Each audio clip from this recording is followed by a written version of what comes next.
We'll start to do a simple spinal wave here. Essentially, it's spinal mobility. But spinal mobility cannot happen without pelvic mobility. So we're going to start to do a simple pelvic move here, bringing your pelvis to a posterior tilt and an anterior tilt, okay? Keep your knees soft, bending a little from the hip joint, and bring your pelvis to a posterior tilt and an anterior tilt. Because when we start waving the spine, the pelvis needs to move along. So we need to do this to start with. Now, it doesn't matter if you feel you're not moving that much. It's the beginning. And the most important thing is we have the awareness of pelvic movement. And of course, if you're feeling awkward, don't be. Pelvic movement is essential to any mobility work.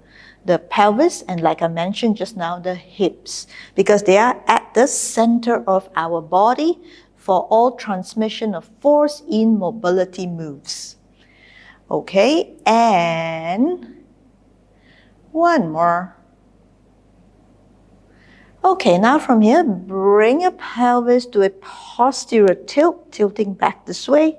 You find that your hips and your thighs are thrust forward. And from here, let yourself go the other direction. Bring your pelvis back, like almost sticking your buttock out. It is sticking your buttock out. Curl your buttock or your pelvis in and thrust your pelvis forward again. Bring your pelvis back and pelvis forward. So basically, it's still a posterior tilt and an anterior tilt, but doing it in a bigger range right now. And start to feel like you are beginning to wave it.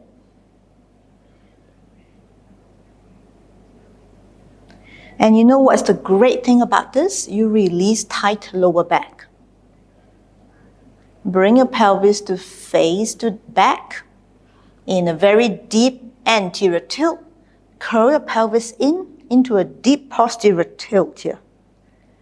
And notice how your spine is just moving along, following along. This is the beginning of spinal mobility. Again, spinal and pelvic mobility are one. Let's do a few more times here, waving it.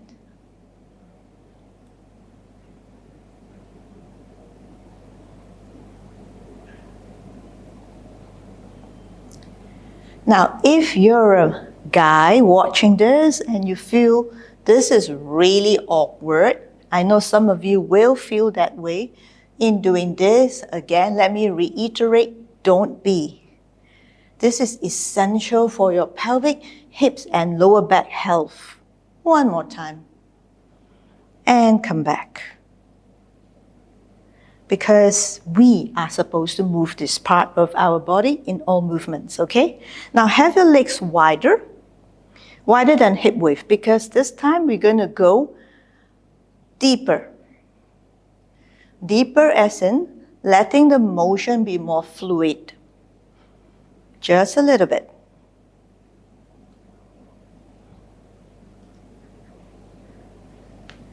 Your movement need not be big, but we do want the pelvis to be able to posteriorly tilt and anteriorly tilt with sufficient ease.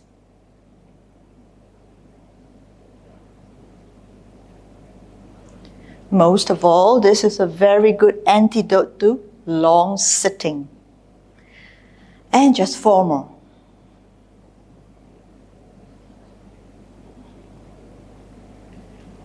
And slowly come back up.